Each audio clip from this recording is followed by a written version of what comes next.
Go right Go. now. We're Go. out. We're live. We're live. Live. We're...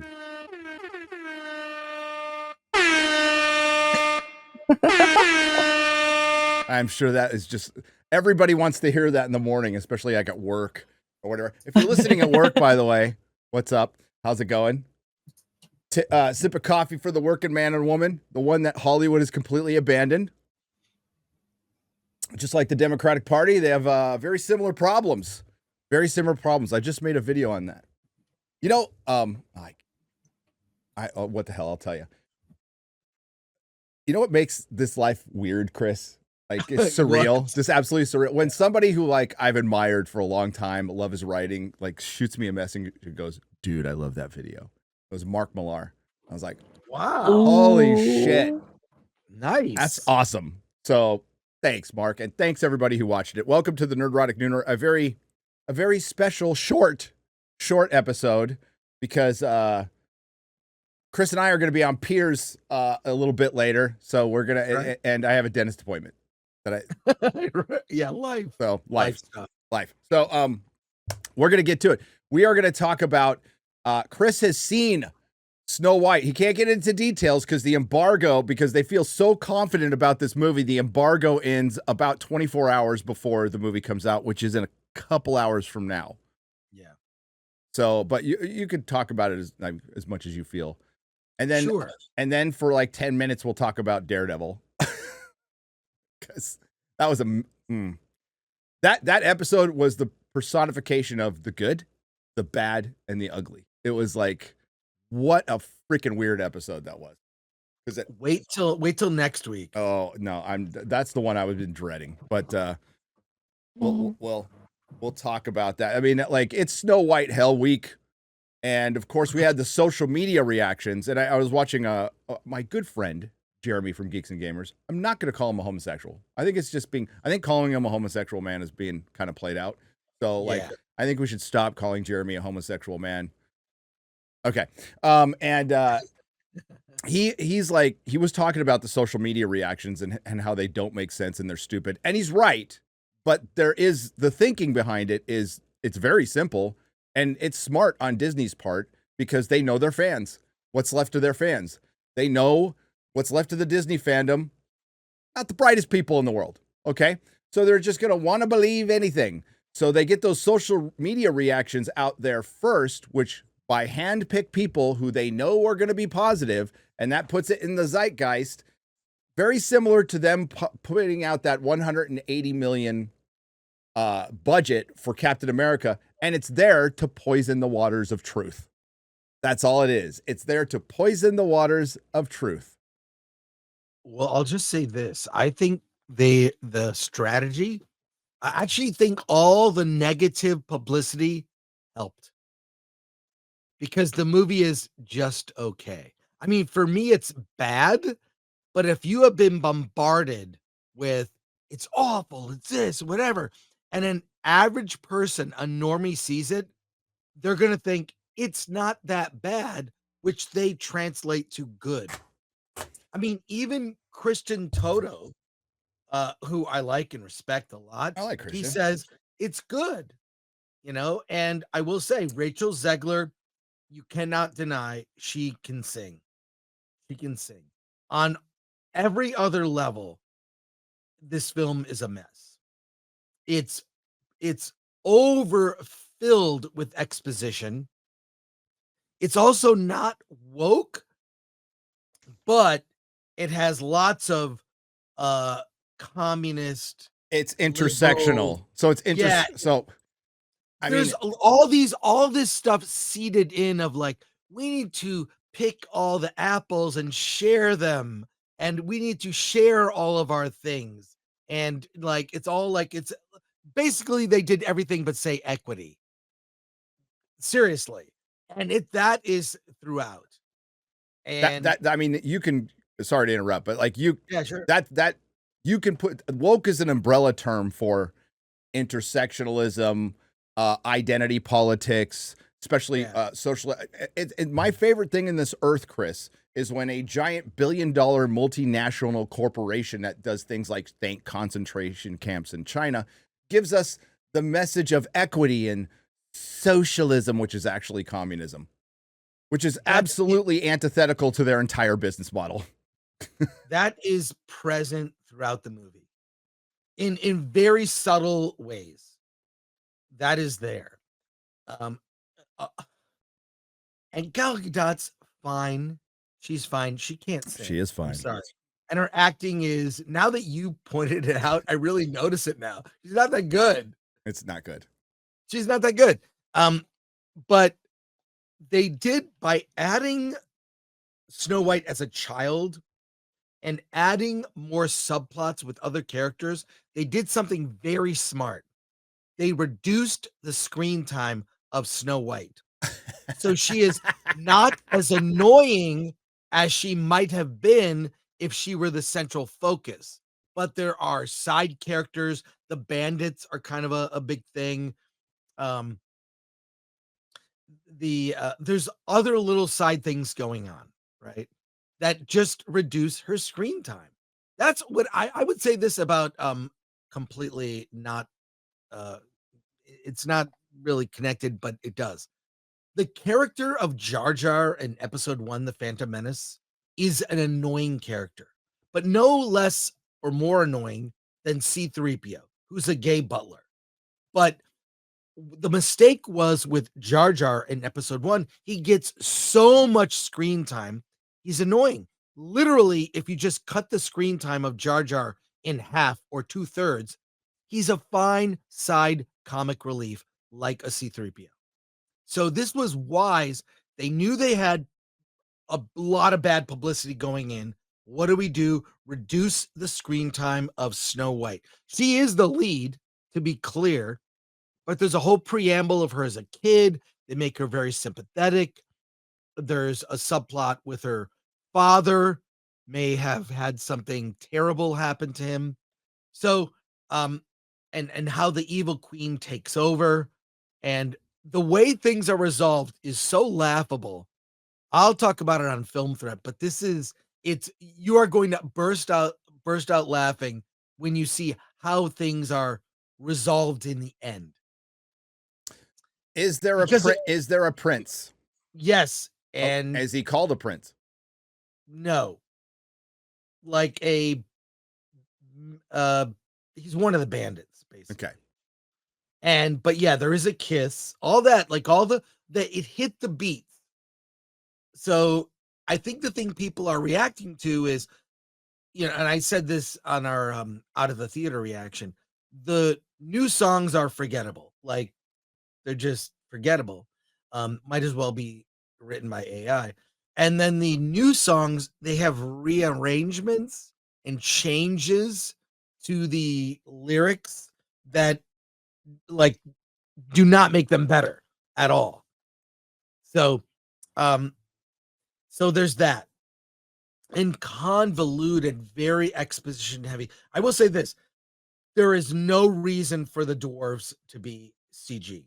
They look like, now that I see them in the movie, they remind me of, at Mardi Gras when they do the parades and people wear the big heads and walk around. They're like these big headed characters. That's what they look like. They're like short people with tremendously large heads. There is no reason for them to be CG. And there is literally no personality to the characters. They actually I didn't know who they were. They had to speak a lot. I knew Doc has glasses. Grumpy's pretty obvious. And Dopey is, doesn't speak. But wow, they are bad.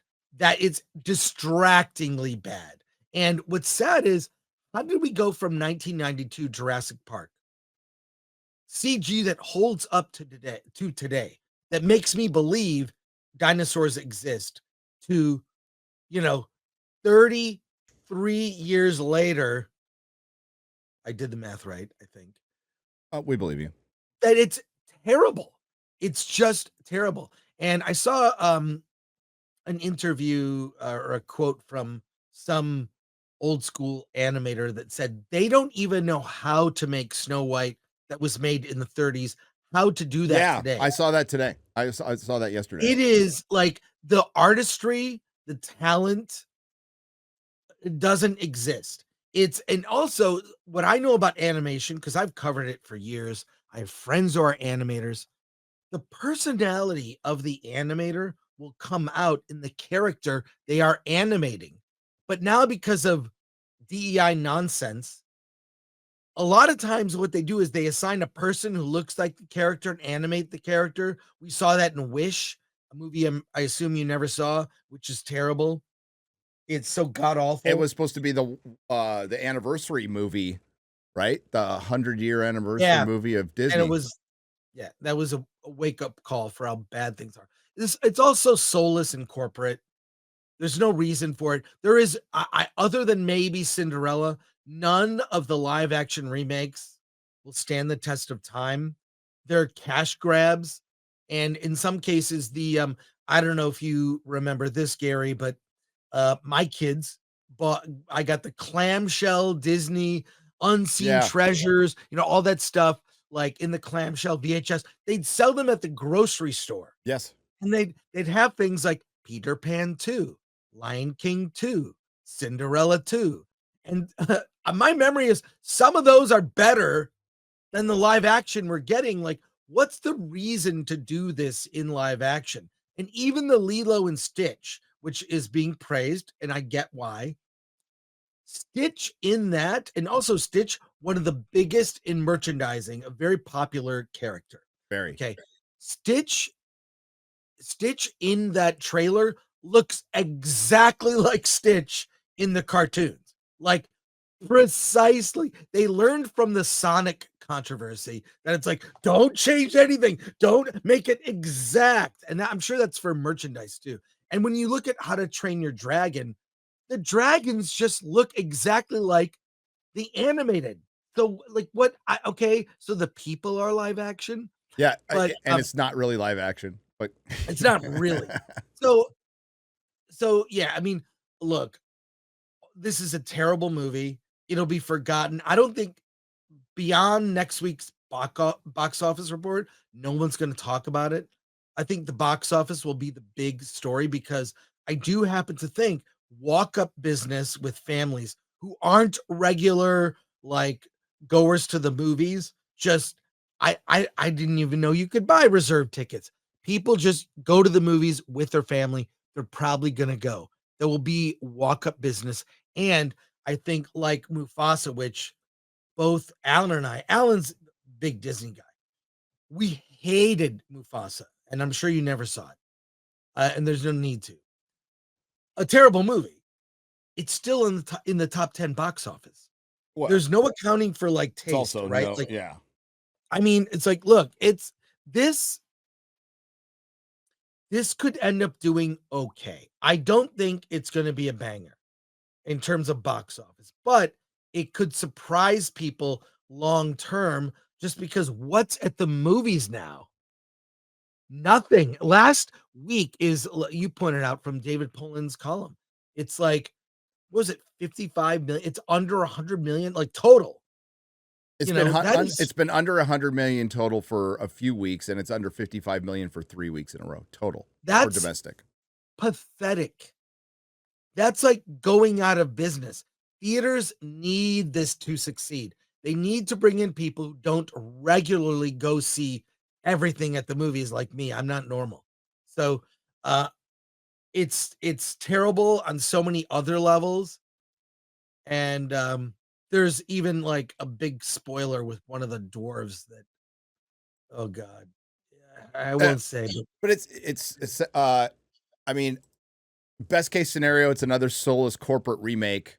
That is, but like the box office even having legs, Chris, it was supposed to, its initial estimates were 70 million, mhm. and now it's down to 50. It was, it went from 70 to 58 to 50. So Yeah, well, I mean, we will see, like I said, the walk-up business unpredictable, and if I s when I I don't saw think it's that Mufasa, crazy. I but I when here, I'm gonna look at my 4 p.m. show no, but tomorrow.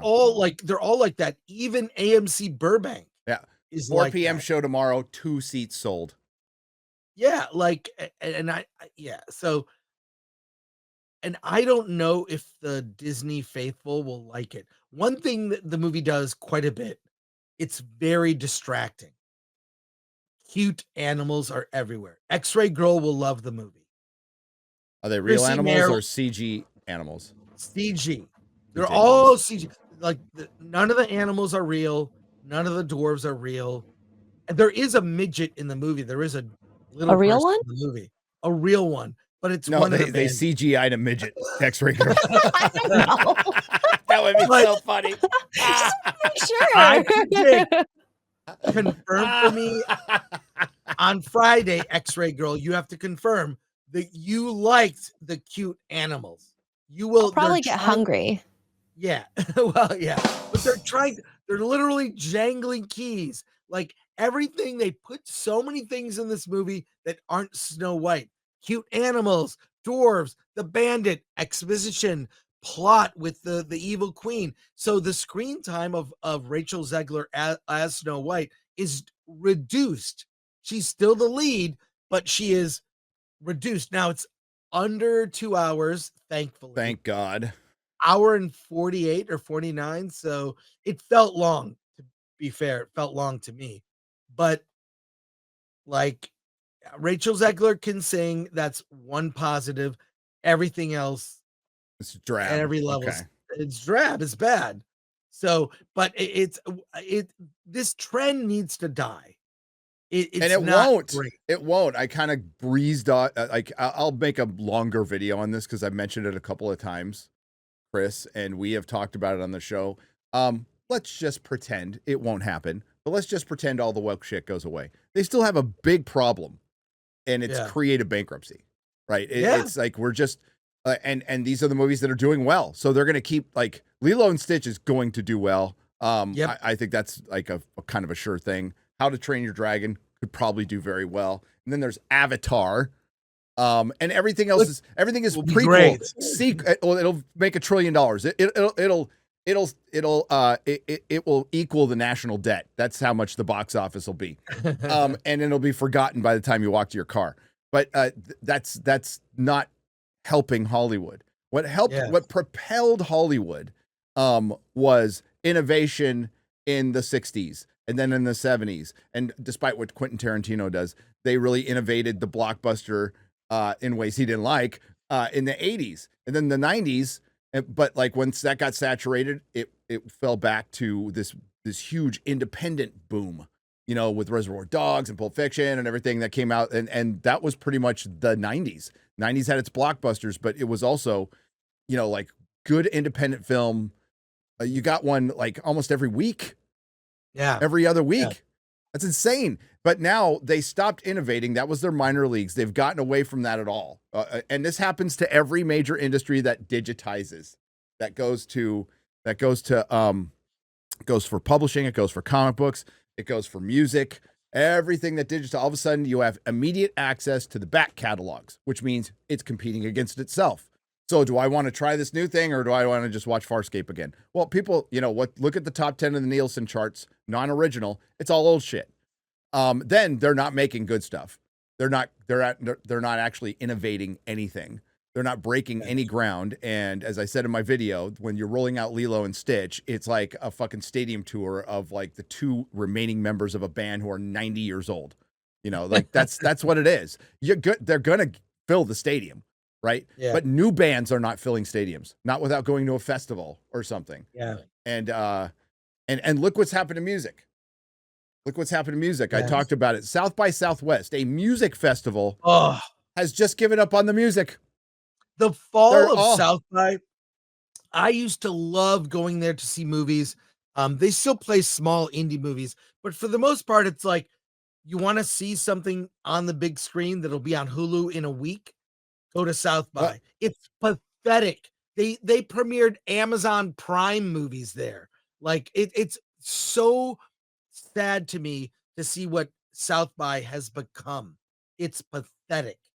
So What it's a very organic, you know, like festival, and they added film and then they added comedy, and you know it started as music and it was put on by the Austin Chronicle put put the event on. It was great. And now it's this corporate BS thing, bringing in people like Michelle Obama. It sucks. It sucks. And it's super woke. It is like everything about it. Last time I went, it just felt weird. And It felt very weird. It's part owned by Penske Media now, who owns Yeah. the Hollywood Reporter, Variety, Deadline, Rolling Stone, IndieWire. Yeah. Penske Media is the bane of entertainment. They're fucking terrible. They're such a blight on, but I got to thank them because there wouldn't be YouTubers, there wouldn't be people noticing Film Threat, there wouldn't be any of this without them. Yeah. So thanks, fuckers. Yeah. Yeah. So I don't know, but the one thing is people forget that when a movie comes out in theaters, you see the box office. That's a very visible figure that they wish they could still hide. Yes. That I'm sure they still manipulate, by the way. I Absolutely. still think it's manipulated. But like a movie is like it's like, it's something that will make money years into the future. But they broke that model like in it really in the I had just had lunch with a friend of mine from G4 who's telling me how bad the industry is now. Dude, everyone's out of work. I mean, talk to him like he hasn't worked in a year. His friends haven't worked in year or years. They're changing their careers. You have the, to. The business itself is contracted. And like a listing on LinkedIn will get 4,000 resumes. Unless you know someone at the company, you will not be considered. It's bad. People are coasting on savings. It is the industry for like work, whether it's TV, film, whatever. It isn't there. It isn't there. So it's I mean, even he's thinking about like just Well, you have going to. somewhere else. Listen, I appreciate people's love for film and wanting to work in that industry, but if you haven't worked for a year, you don't work in the industry anymore. Yeah. You just don't. Yeah. I'm sorry. Get a psych. Oh wait, we should find that who Tina Fey was it Tina Fey? Am I getting that name wrong? She came out and talked shit about like side gigs and side hustles. I bookmarked the tweet. I want to. It was from People Magazine. I'll find it. I'll find it. Look, I know my friends who used to work in TV that are doing DoorDash. Yeah. Okay. And she talks shit about that. Some fucking rich fucking commie. Go on. Sorry. But it doesn't pay what it used to. The pie has been sliced into so many thin slices. It's not there. It was peak really in like 2005 to 2012, like around there. Like, there was a model that worked for movies. Cable was hopping. This whole breakup cable, it sucks. And even when I see a show, like you'll mention a show like Tulsa King, I don't know what it's on. I mean, I'm sure it's great. I'll see it at some point. But I'm like, it's on Paramount where Plus. is it? It's on Paramount Plus. Paramount Plus. Okay. I can't keep track. Yeah. I can't keep track. And I pay attention and I can't keep track. So I don't know, man. It's Snow White will be a bomb, but maybe not as bad as people think. Again, the X factor is walk up business and legs afterwards. Mufasa's still in the top 10. That's also a reflection of how bad the box office is, right? Yeah, like, the box office is shit. And nothing is like there's a lot of little indie movies coming out. There's nobody cares. Sorry. Tonight in theaters, one night only, is the Hans Zimmer movie. The Hans Zimmer and Friends Diamond in the Desert, which is a concert film. One night, one show. I recommend it. Go see it tonight. You'll suffer with Snow White tomorrow or Friday or this weekend if you go. But I would go see that Hans Zimmer movie. And there's so many indie movies. Like on Fridays when Alan and I do our reviews, it's like these movies are all mid movies. Everything is mid. Not awful, not really great, just mid movies. They're all movies that should have gone to streaming with a couple highlights here and there. But I literally, if I had to put together like a list of movies that would be in my top 50, I don't have even one. And we're 3 months into 2025.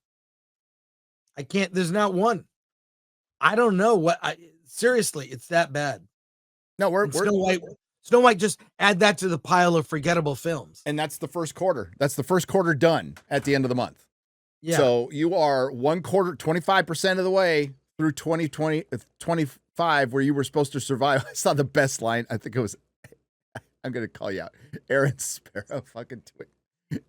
Because I said, hey, maybe we'll get the fix in 26. And he put in, no, if you come see our movies, we'll start sucking yo dicks in 26. That's great.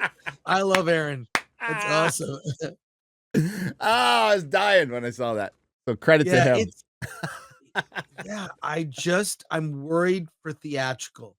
And look, movie theaters want Snow White to be a hit. Like at the AMC Burbank, they're all wearing Snow White T-shirts. All the employees at AMC. Well, they want it to succeed. Yeah, I pointed out my video and you pointed it out too. They don't give a shit how much, like, the movie's not going to make its money back. Okay, so the Variety reported today that it was a $250 million budget without marketing. So that is a $350 million budget minimum. Yeah. Minimum. All right. So it is not going to make its money back. I think the best it could hope for is Little Mermaid numbers, which was about 550 million worldwide. So it's not making its money back, but if it gets some butts in the seat, but Chris, I'm not seeing it. And I didn't just look at my sleepy local theater where I am out in the burbs is one thing, but then I go to the big IMAX, empty. Then I go to Burbank, a lot of theaters empty. Then I go to Irvine, a lot of theaters empty. Then I go to New York. I check out all of them because it's my job, and it all looks the same. Like places like Orlando, New York, Burbank will have more people will go, inner city, big cities. Even San Diego will have more people go than like San Antonio or even Austin or Dallas. You can't compare them as far as their enthusiasm for entertainment. But it's those flyover states in the Midwest and Texas. You need that shit. That's where you make your money. You got your home team in Burbank. That theater, by the way, that AMC in Burbank is fucking spectacular. I love it. I love it. I love it. I love go that every theater. week. Yeah. But it's home field. I mean, it's a mile away from Disney, maybe a couple miles away from Disney. It's right down the street from Warner Brothers. I mean, I do like that little indie movies at the theater will be packed. I saw the Looney Tunes. If you like Looney Tunes, go see it. It's a blast. It's a Ren and Stimpy movie. It's sort of a ghost Ren and Stimpy with Porky Pig and Daffy Duck. It's really good. Good 90 minutes, fun, weird, and it's also like sort of backdoor horror with references to Evil Dead, zombie movies, Romero zombie movies, John Carpenter's The Thing, and Armageddon are like, it's influenced by those movies, the story. It's so good.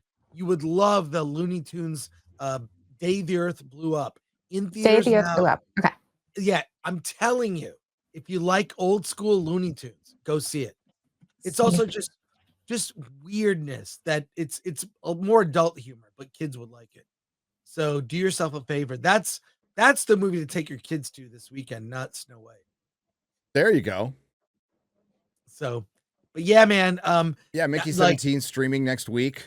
I saw that how mentioned in sad chat. is that? That is bad. What do I think of Boondock Saints 3? I'm looking forward to it, but it's not directed by Troy Duffy. It is actually done by John Wick people. Yeah. So John Wick people. He's producing it, but he's Chris and I did an interview with him, and he talked about like how he wanted to do a series and stuff. What do we got here? But I'll watch it. I'll definitely watch it. And he supports it. Oh, where did the article go? Oh, it was just the Variety article that you mentioned. Budget. Yeah. Pop it back up. So we'll talk about so box office Snow White aims for 50 million. And there's Robert De Niro. Mom, so scroll down. That movie, by the way, he plays twins. It looks so What? bad, and the theaters are empty for that movie. A big Robert De Niro movie. How weird is that? That is really weird. Boondock was a little boring. Okay. I think Boondock Saints is a fucking masterpiece, dude. I love that movie. Yeah. Okay. Will Snow White be the fairest of them all at the box office? Disney's live action remake of the 1937 animated classic, and this is also like the fucking 50th remake of the story, is targeting 45 million to 55 million from 4,200 North American theaters. What it doesn't mention is its initial projections just 4 weeks ago was 70 million, and just 2 weeks ago was 58 million. So they're hedging their bets there. I think it splits the difference on that and does 50. I think it does 50. Yeah, I mean, it could also be more, and then I mean, I don't know. The walk-up business, it won't be 70. Is X factor, like unpredictable. I think, yeah, we'll see about that. I'm not sure if I buy that. I heard Alan say that, and like I know plenty of moms who fucking buy tickets online and have apps. That's kind of their thing. So I don't know. I don't know about that, but we'll find out. Yeah. I mean, dude, when was the last time you went to a theater and you saw a big walk-up line at the fucking box office? I haven't seen that in years. I have not seen that in years. I've seen that during the holidays at Christmas, where you see people in line to buy tickets. When I have the app, I buy it on the app. I have A-list. It's easy. Yes. So going to see the kids' movies for sure. Yeah, holidays. Your mic's hot, Christmas. X-Ray Girl. Yeah. It's still a little loud, but it's okay. Disney's live action remake of the 1937 animated classic is targeted at 45 million to 55 million from 4,200 North American theaters in its opening weekend. Internationally, the film is estimated to collect 50 million for a global start above 100 million. Those ticket sales will easily be enough to lead the domestic box office, which is coming off the worst weekend of 2025, as Paramount's action comedy Novocaine topped with just 8.7 million. Now, dude, what do you think about like 2 Jack Quaid movies coming out within like a couple of months of each other? Now, one of them was decent, okay? But like, what was the other one? Companion. Oh, that's right. And there's another one coming out. Yeah. I got a screener for it called Neighborhood Watch. He's not a star. He's not. He's great. He's great in The Boys, but he's part of an ensemble. I don't know if he's, yeah. And he's also in Lower Decks, and he plays a little like a beta. Like that's what he is. The beta. He's getting a little typecast. But yeah. But and like, got nothing against the guy personally, but not he's not driving people to the box office. And The Boys is years away from. It's got the same audience as The View. The Boys. Yeah. The Boys is fucking terrible now. It's gone so far off the comic. I there's a video out there with 6 million fucking views, but good for them, on how the show is superior to the comics. It's like, fucking A, dude. I might make a retort to that. A little bit of a retort, because it's not how you start, it's how you finish, Chris. Am I right, ladies? Right. So we go, based on projections, Snow White won't reach the initial box office heights of prior Disney live action remakes, including 2023's Little Mermaid, 95 million opening weekend, 2016's Jungle Book, 103 million, which is much more. They got to start adjusting for inflation, Chris. Yeah, they do. And a trio of, when they're comparing shit to like Hulk came out in 2008. Well, why don't you just start comparing to 80s movies? Fuck it. So a trio of billion-dollar smashes in 2019. God, I wonder what happened right after 2019. I wonder what happened. The Lion King, 191 million. And Aladdin, 91 million. And 2017's Beauty and the Beast, 174 million. Instead, Snow White is tracking similar start to 2019's Dumbo, which took off with 45 million, only to stall out at 353 million, a disappointing tally for a $170 million film. And considering Snow White is twice that, Snow White was significantly more expensive than Dumbo, costing north of $250 million before marketing. Expenses are factored in, which means the family film needs to stick around in cinemas to justify its price tag. Disney hopes that movie's staying power is closer to last December's Mufasa, the Lion King prequel, launched with a tepid 35 million. But I also heard, I was listening to your podcast, and I agree that Mufasa would, it's Snow White came out in 1937. Lion King is still has reverence as a modern-ish movie, so those parents now have kids who would take them to that. Yeah. And also it's something boys and girls can go to. Snow White, girl movie. It's a girl movie. Gay guys. But eventually climbed to 252 million domestically and a mighty $716 million worldwide. It's a little more than that now. It's like 750 now. Or 730. West Side Story star Rachel Zegler is portraying the original Disney princess in Snow White alongside Wonder Woman herself, Gal Gadot. Not anymore. She got fired as the evil queen. So they're just going to go over the movie now. So $250 million budget. So it's really $350 million. I don't think it's making its money back, Chris. Nope. I don't care how much fucking legs it's got. Nope. I don't care how much legs it's got. But later today on the Film Threat, you will be able to give a full detailed review because the embargo ends in an hour and a half or so. Yeah. Hour and a half. Well, yeah, 2.5 hours. 2.5 hours, something like that. Yeah. Real quick, we're going to get to, remember it's a shortened show today. We're going to get to soups, but let's talk about Daredevil episode 4. Premiered last night, and well, it would have been a surprise, and X-Ray Girl pointed this out. If you went to the thumbnail, you saw Frank Castle. You're like, shit, you know. But that episode was, Chris, that was, you could tell this is patchwork now. Like it was pretty obvious before. It's more than obvious now. This felt like 3 different shows edited together, and 2 of them sucked. And I have been a defender of the show and the earnestness. And this episode was it had it's so Jekyll and Hyde because the Punisher scene with Frank Castle, between Frank Castle and Matt, was fucking awesome. It was cool. It was really good. And I liked the very end. And I liked Muse. Muse, all you see him is taking a body in, right? And you're about to find out like how, like, if they really adapt it from the comics, like Muse is a proper villain, like a good, evil, fucked up villain.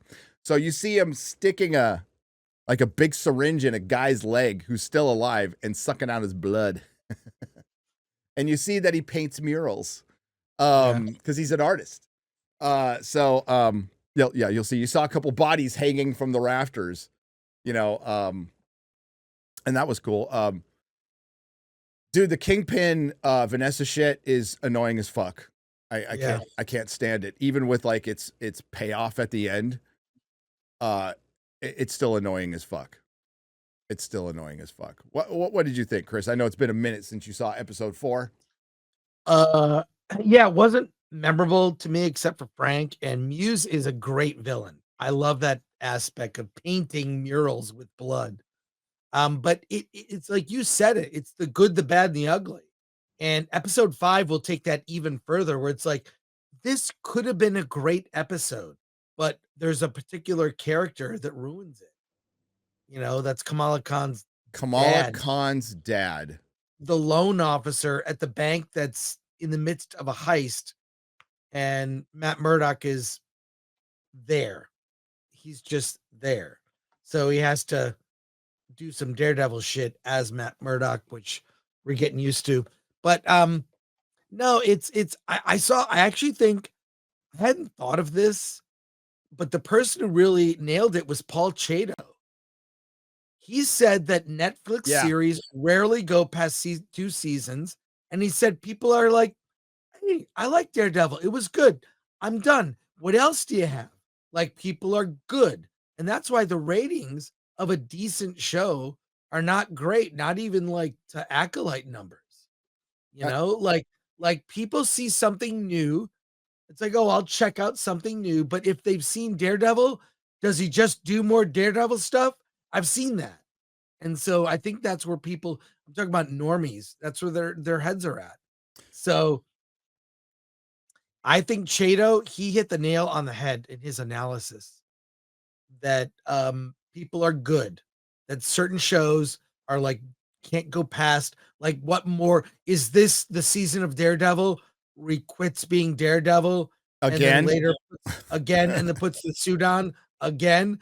And that's where people are at. Now that happens in the comics. It's A always lot. sick. It cycles through a lot in the Like, comics. Yes. yeah, like Spider-Man, no more. You know, like I still get sucked in with stuff like that. I love um total side dumb thing because we're ADD. All this attacks against Shakespeare, decolonizing Shakespeare. Marvel Comics via Stan Lee is heavily Shakespearean. I always like when anything would begin with low, you know, Yes. like in a Stan Lee Kirby comic, low. But But like it's just like yeah. Shakespearean language or So even like emotions, like, but okay, I don't know where I was going there. I'm it's just okay. saying That dude, things cycle in the comics, they do. but But cycling in TV shows might not work. it might not work. And It might not work. I don't disagree with Paul. I just think if it was freaking great, it would do better. But there is a logic to it's been 6 or 7 years. It's on Disney Plus. You also have to factor in they put out a bunch of shit. And that's fatigue. That's fucking fatigue. That's what it is. This Why should have is it done not- better. This Why should is have it done not better. on Hulu? Why is it not on Hulu? That's what I was asking. If it's rated Hulu R. is the obvious place. I feel like But the problem with Disney Plus as a platform, a brand, whatever, it's kids shit. Bluey is the top thing. yeah. Maybe adult programming doesn't work on Disney Plus. No, Or they could co-brand it, have it on Disney. they're and trying. Hulu. They're trying, and I don't think it's going to work. Disney Plus is a failure, and you'll just see it eventually become like a full part of Hulu. It'll just be a tile on Category. Hulu, a category on category. Hulu. The worst scene, the worst fucking scene, and this is right down there with any of the bad Disney Marvel shit you've ever seen, was that jailhouse scene where he's talking to the victim, and basically I'm going to sum it up for you. They arrested a guy for stealing for the 30th time. He fucking absolutely denies he does it. He even blames, maybe it was a Skrull. So they mentioned the fucking Skrulls. Yeah. But he did it. He sold some fiddle faddle and he's demanding probation. He's not going to go to jail. He's demanding probation. And Matt's all, come on, you're getting 30 days. So he hits on some DA assistant, and he talks it down to 10 days, and the guy's still not happy. And then he gives this big, long speech on how he is a victim of the system. Now, there's a way you could have made this work, where the guy took some responsibility for his lot in life. No, it was completely, this is a person of sound mind and body. He doesn't tell you why he hasn't had a job. He doesn't tell you, or a justification why the 30 crimes he committed and for stealing and petty theft and whatever. And he's all, no, it's just the system. And just once I wanted to have some fiddle faddle. So I ate it. And we're supposed to feel for this guy. And I'm like doing my watch along and I'm sounding like my dad. And I don't care.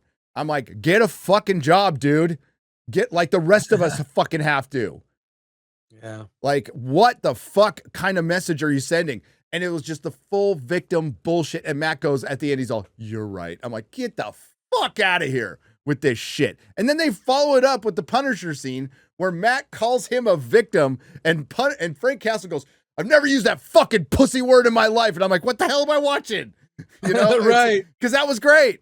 So yeah. It felt like it's definitely two shows stick together, but that doesn't absolve the head writer of this for not putting, how could you keep that scene in there and have some semblance of a narrative in this. It was so Jekyll and Hyde and so fucking crazy. And remember, this is the guy who said, well, the Netflix show could be a little navel gazing. There's nothing but navel gazing in this fucking episode, especially that entire scene in the jail. And then, like, yeah, juxtaposed with the Frank Castle scene. And I almost got whiplash watching it, Chris, because I freaking love what he said. I've never used that fucking pussy word in my life. Like, damn, that was good. You know, it's like shit. And at the end, like, Kingpin's been pretty cucked. So we don't know where Adam is, right? Adam, and the way it's presented is Kingpin disappeared from Vanessa for 2 years and she didn't know if he was alive or dead. So she moved on to another dude. So it wasn't like she knew he was alive, but they're still doing it to bring the Kingpin down. They fixed it a little at the very end because, you know, he promised Vanessa he wouldn't kill Adam. She asked him, don't kill Adam. He's like, I promise I won't kill Adam. So the episode ends with him having some rigatoni and fucking sausage or something. I'm probably getting that wrong. And sitting down. And it's cut between Daredevil Matt going on the roof and pulling out his Daredevil batons and starts to practice. So he's on his way back to being Daredevil. Yeah. And Kingpin's on his way back to being Kingpin by getting fatter because he's going to eat more. And he has Adam locked up in a room and he eats in front of him and has little conversations with him while he's locked up. And the guy's begging to get out. And he's just all, you know, so, I mean, it was a little better, but the whole fucking episode pretty much was trash other than that scene and like little moments. And when Kamala Khan's dad shows up, boy, dude, people are not going to be happy. Yeah. Get ready. Get ready. Yeah. Get ready. Let's read some soups. But yeah. And like, you know, I do my little watch parties in the chat was just like, what the fuck is this? I don't know. Mikey Gussler for $20. Mr. Grizzy released a vid on Campia calling people who claim that Disney pays reviewers for positive reviews incels and losers. No, nobody's ever said they paid them. You fucking retard. I'll say this. I don't think they pay them. I think they don't need to. They don't need to. That's the thing. They actually don't need to. Not you, Mikey, by the way. John Campia. Sorry. Not you, Mikey. John Campia. Sorry. But I think John Campia's off the list. I don't see him at things anymore. To be clear, I go to the all media screening, which is like, whatever. I've never been to those big premieres. I've never been invited. Don't really care. But like, I go to the all media, which was yesterday. So 2 days before. No, but okay. And they gave us a little piece of paper that's on my X account, whatever, that I took a picture of it that tells you when you can talk about. So because we're on time, because we're on a time constraint here. To briefly explain, by the way, R&B said it's going to be huge because Captain Marvel made $1 billion because of the female audience. So does R&B, like Poly Latino Slant, who we love, think that Snow White's going to make $800 to $1 billion? I will take that bet all day long, R&B. I think hope is not a strategy. But I love R&B. But John Campion, nobody said they get paid. No, I would respect that more. I would actually fucking respect that more. No, they go just to help boost their channels, which it doesn't help. They're trying to, because, let me just break this down in simple terms. There are certain reviewers, we'll say the critical drinker that doesn't get invited to fucking anything, who's head and shoulders and giant buildings and Mount Everest better than 99% of the critics who are invited to these things. Why? Because they're not honest, they're not authentic, and their takes aren't necessarily that insightful, funny, or good. So that's why they need this access to get any kind of action on whatever outlet they're working for. And a lot of these are corporate connected, which basically means marketing teams are talking to each other. And that's how these people who can get access to A-list actors will interview them on their channels. And good for them, by the way, but nobody cares about interviews with actors that are softball questions. And they have about like under 1,000 views. It's because you guys aren't interested in awful. it. Because they're bad. Because they're bad. Yeah. People aren't interested in it. So no, it doesn't cost them any money, which is worse Their integrity comes at the price for early access. They don't think they get gift bags anymore, but they Well, used to give do them. sometimes they give, like, little tchotchke souvenir things. I saw people there getting some kind of souvenir thing. I didn't get one, but they did give us free popcorn and a soda. You can I shared screen with, the little piece of paper they hand to all the media, which tells you social embargo, gives you the time, which was that night, and then, review embargo, which is noon Pacific time today. So there you go. There you go. All right. I got a piece of paper. Noons has gifted 50 Nerdrotic memberships for $250. Oh my God, Noons! Thank you. Nice. More people can. We're gonna mix it up. This weekend we're gonna finish up Clarkson's Farm for the watch party. Get prepared for season 4, which comes out in May. Stevesy has gifted 5 Nerdrotic memberships for $25. Thank you very much. I appreciate that. BM for $20 says, I'm LARPing as a Hollywood studio exec. You've got a lot to say about your films, funny man, but let's see you do better. FNT is now a buddy cop movie. Write it and cast it. Now sell me on this idea. If I had more time, I could easily do this. We could make it an ensemble. For one, I would make it a buddy cop Reservoir Dogs. That's what I would make it with. And most of us would die by the end of the movie, but it'd be really funny. Did you see, not to make the show go longer, did you see the AI trailer that someone made for a movie that looks, I didn't know that it was fake until halfway through. Could not believe it. This, I got to do, I'm not going to lengthen the show. I'll send you the link. Send me the link. I'll check it out later and we can watch it on FNT. Yeah, you need to watch it on FNT. Dude, if this is where AI is now, we've seen those little cheap AI trailers of things. Someone spent time, and holy shit, it goes through the process, what it cost. Hollywood is toast. Oh, yeah. So I'll find it for you. Oh, there's nothing they can do about that monster. Eddie Brock, 9043 for 249 X-Ray. Please dress up as Yellow Snow on FNT. Or Snow Yellow. Maybe. I don't have a costume yet. He doesn't have a costume. We'll think about it. Yeah, Cold Brew for $10. Daredevil episode 4 was such a bore. They tease us with the Punisher only for Matt to cry like a bitch, a dumb convict who doesn't understand about breaking the law, and a pointless day in the life of Mayor Fisk. Yeah, it was the Michael Gandolfini stuff and his little assistant. It's like, I fucking go away. Joseph 91 Salazar for $9.99. Hey nerd, do you think Doomsday hits 2 billion? I'm starting to think no. I'm starting to think no. My whatever, like, yeah, I said it yesterday. Marvel had a very small chance of turning things around, and I think that's gone. Thomas Pickett for $5. Side note, how does X-Ray Girl get into the room? It's like the door that opens right into her. Yeah, there's a closet. Oh, okay. Oh. Yeah, I'm in like the corner, so there's like a little walkway here. So gotcha.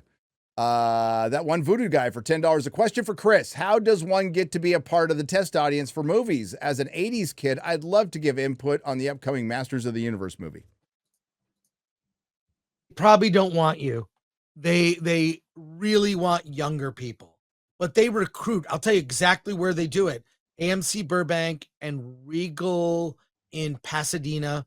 They pass out these flyers because those theaters are well attended. They pass out flyers. You email them info, give them your demographic info, and they'll tell you where to go to those test screenings. They do ask you, like, are you in the movie industry? And I always say no. Yeah. If I go to one, but I never do that. So because sometimes these test screenings are at the studio, so they're not necessarily at the theater.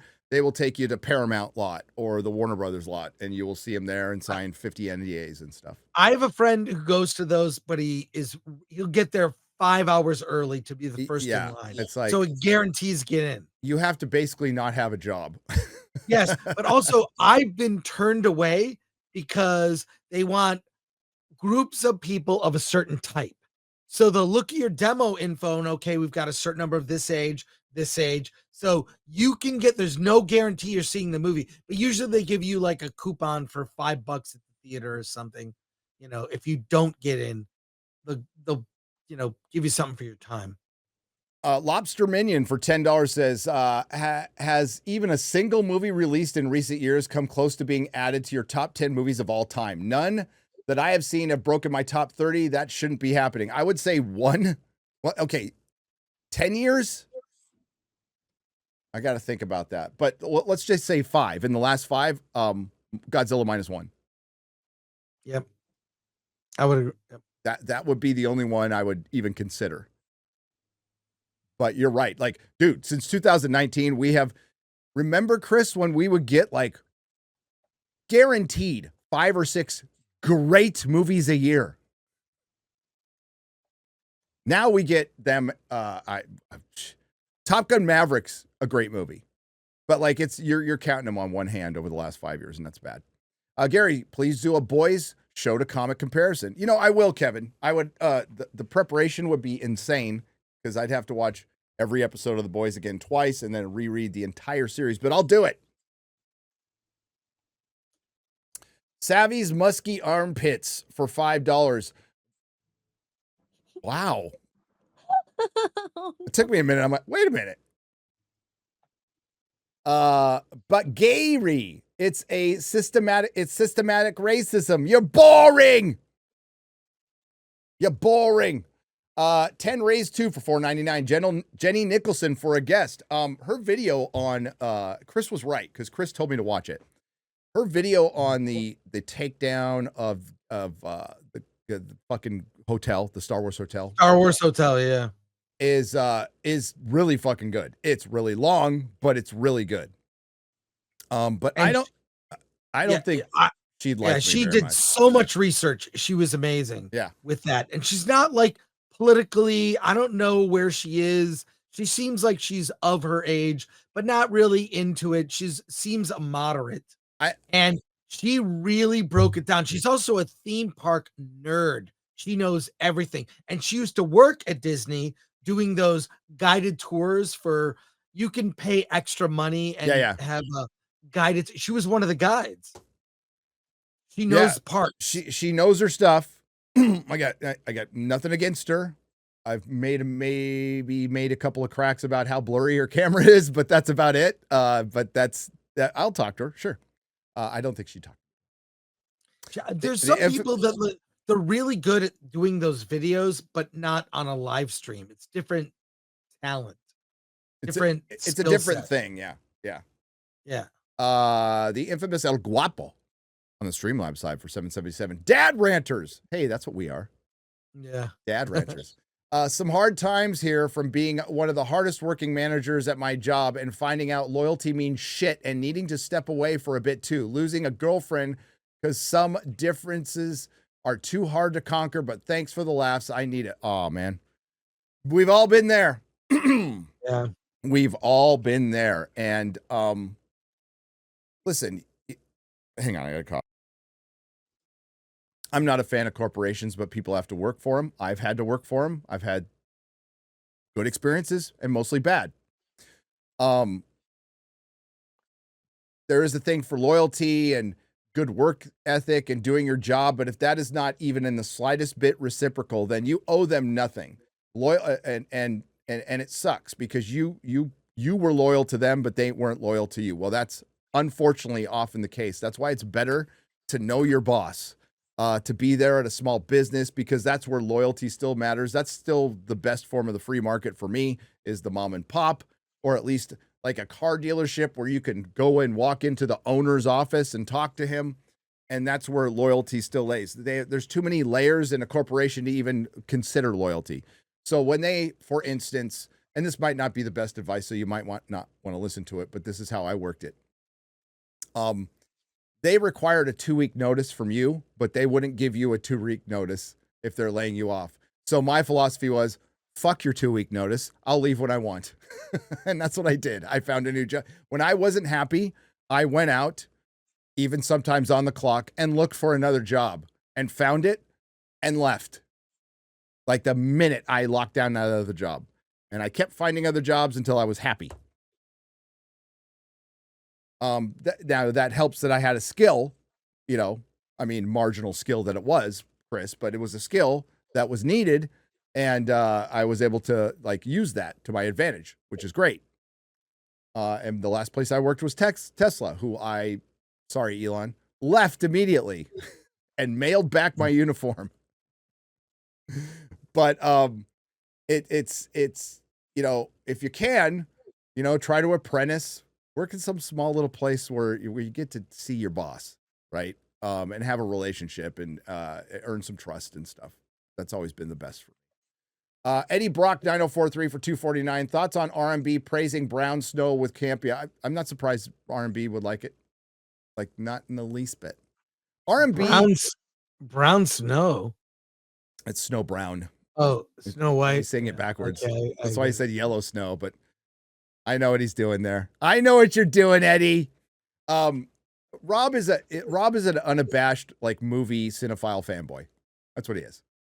Yeah. That's what he is. But he can be critical too. So, my thoughts, I love Rob.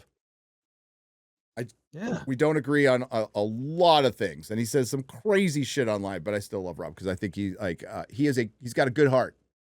He's a good person, not an evil person at all. Very gracious, nice person. And he came and hung with us at the meetup and had the best time. And he's amongst people who would vehemently disagree with him on some stuff, but we all connected over the stuff we love, which was great. Anak Maman, reviews and rants for $10. Michael Gandolfini, or however it's spelled, and Jack Quaid. There's two apples who fell far from the tree. Their dads are much better actors who always played alphas. Agreed. Michael Gandolfini, I thought would be better, but this last episode was bad. I support the channel. Sorry, and Campia. Campia's face pimple for two. Jeez. Campia. We're counterpunchers. What we do. Right. So when somebody who's supposed to be in fandom runs his channel. He is he's pretty basic. He's pretty normie, but he also rides the rumor train of superhero films and stuff. And that's cool. And you know what drives that? Fandom. So it's not a really good idea to listen, I'll insult people who like The Last Jedi, but if you like it, that's fine. I just won't trust you. But I don't care if you really like it. And I'm not going to throw some pejorative at you like you're calling you a basement dweller, like he has done multiple times, and losers. Well, let me just say, okay, I may or may not subscribe to the Campia Exposed channel. Can I show a 20-second clip? Yes. Let me show a 20-second clip. This is just because you're reading supers. Let's watch this. You ready, Gary? Ready. Okay. Lou Sazzle says, "I'm a horror movie. Rewind it a little bit. Legendary actors. Lou Sazzle says, I'm a big Japanese film fan. Have you ever seen or heard of a horror movie, Kwaidan? It stars legendary actors Tatsuya Nakadai, Nishio Aratama, Woody Yu, Jack Mayhoff, and Rentaro Mikuni. Amazing film for you and your audience to check out. Kwaidan. Never heard of it.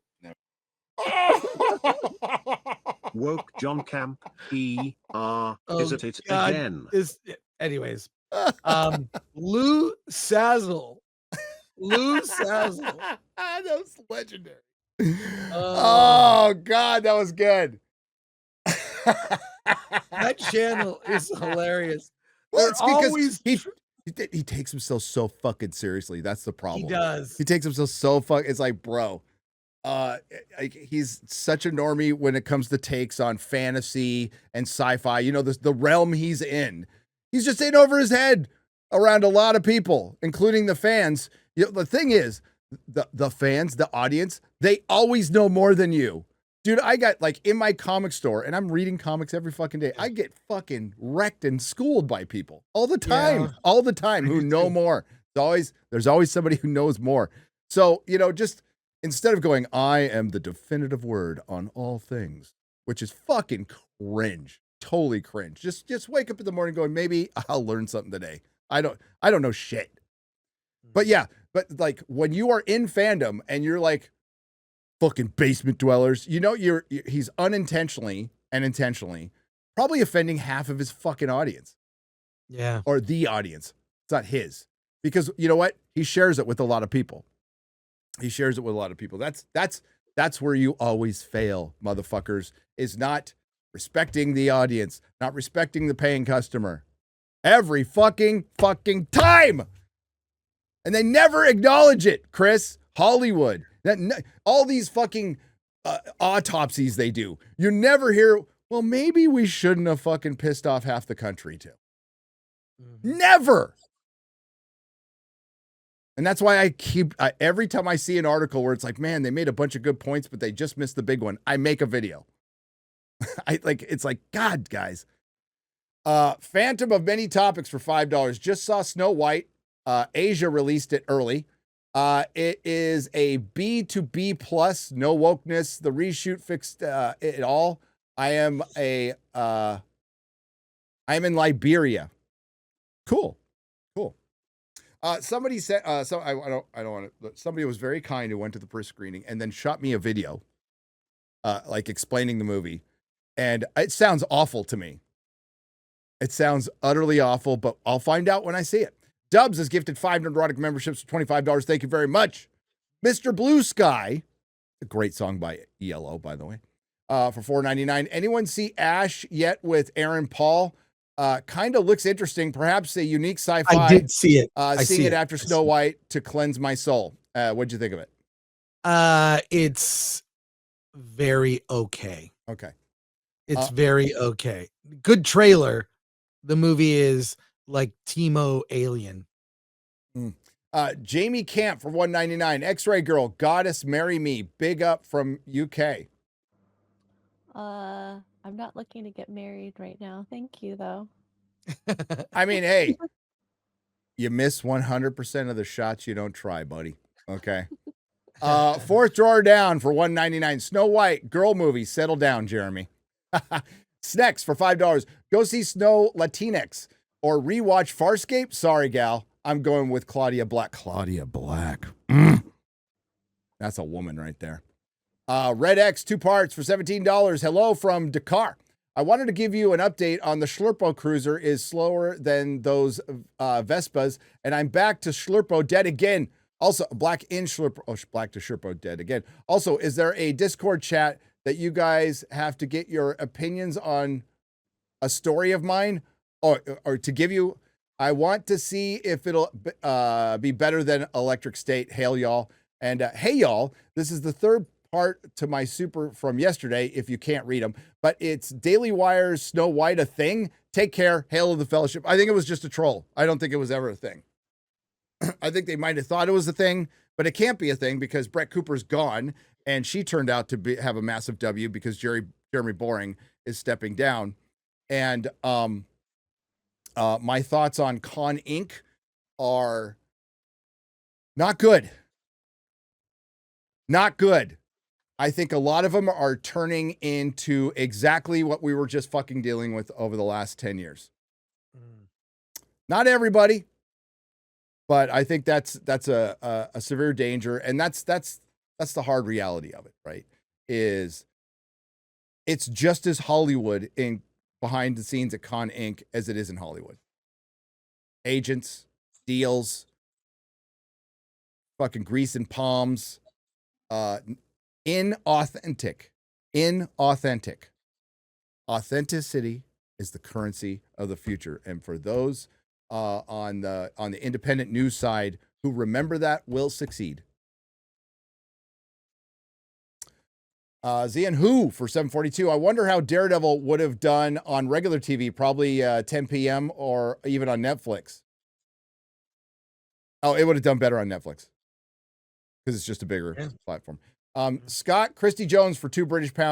Snow Brown cost 420 million. Bookmark at UK tax wink. Oh yeah, that's right. It was filmed in the UK. We'll actually find out. We will actually find out the true price of that. Good point. The one voodoo guy for $5. Follow up to the movie test screening question for Chris. I'm in Louisiana, so I guess I have to cross my fingers and pray that they get the movie right. Gemstone 24 for $5. Gary, can't stand the knockoff Felicia Rashad. Oh, I can't stand the knockoff Felicia Rashad girl. Bossing all over Kingpin and the Dumb Boys Club. That was fucking very bad in the last episode. Bar King for 55 Martian pesos. Greetings from Istanbul, Turkey. Man, we're like all over the Middle East today, Chris. That's fucking rad. Istanbul. Constantinople. Istanbul. Constantinople. Sorry. Little they might be giants. What games do you guys play nowadays? Helldivers 2 is popping right now. Nerds worldwide, unite. Nothing. Oh, wait. I played some Galaga. I'm on 1-up. I love Galaga. It's fucking fun. And it's perfect for me. It like half hour. I play for about a half hour. I'm good.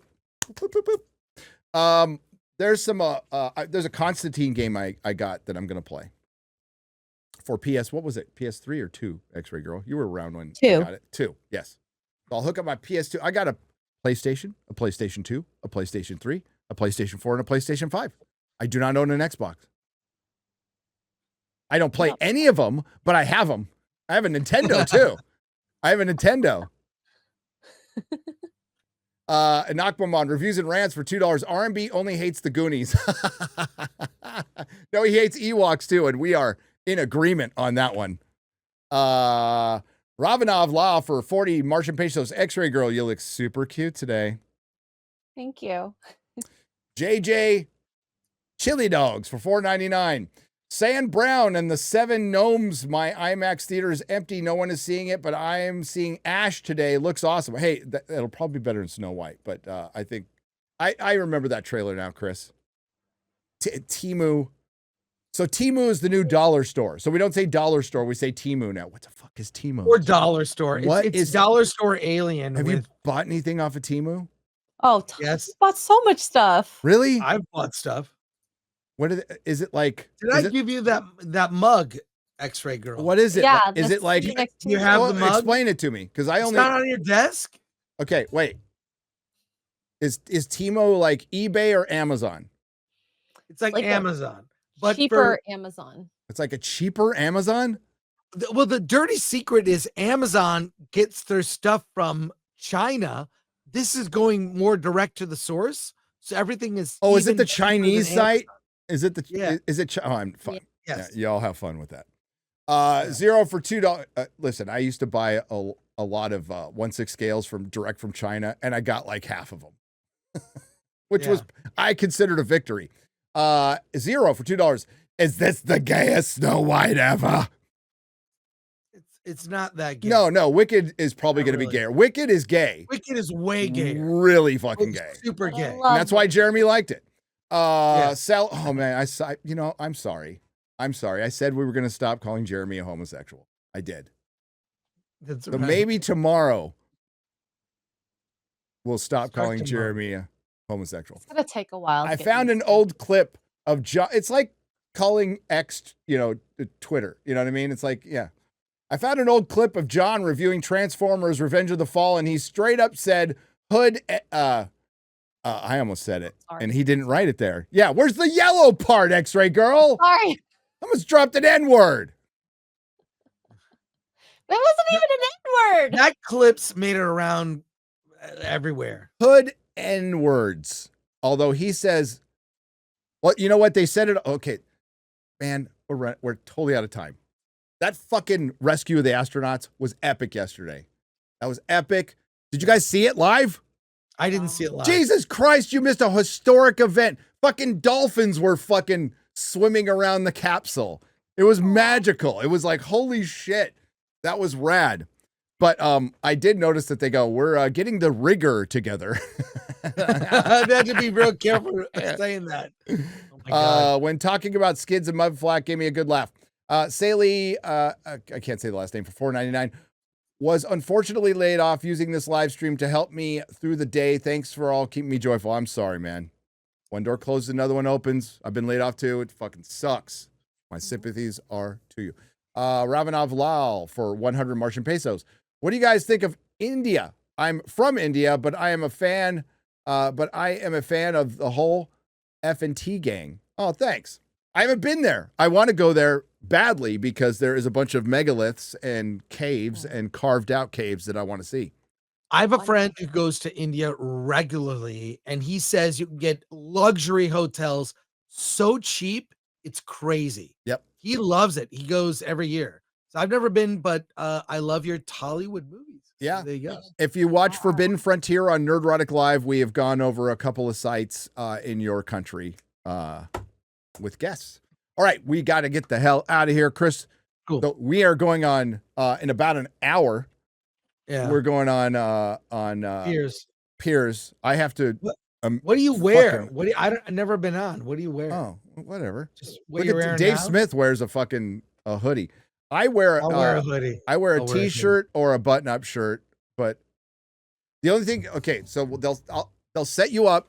You have to be centered on your camera. They're going to test your sound, so you're probably going to have your headphones in. You're going to have your mic closer to your mouth, okay? Because that's what a lot of people have their mics way over here. And that doesn't work.